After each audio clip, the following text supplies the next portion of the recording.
northeastern Ohio until 8 p.m. Eastern Standard Time.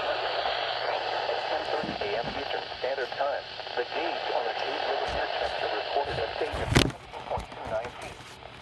The river appears to have crested. The decibel stage is 17 feet.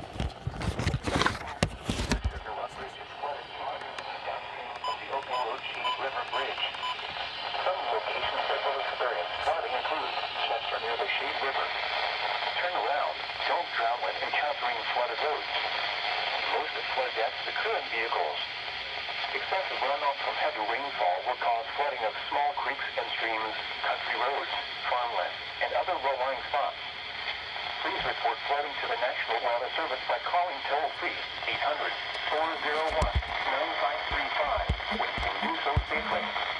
You may also report flooding by posting your report to the Charleston, West Virginia National Weather Service Facebook page or by using the Twitter hashtag NWSRLX.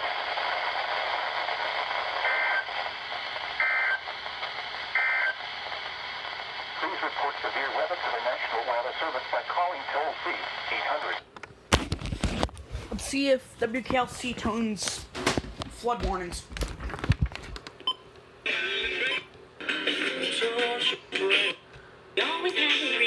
Oh wait, that's right, they don't serve that part of Ohio.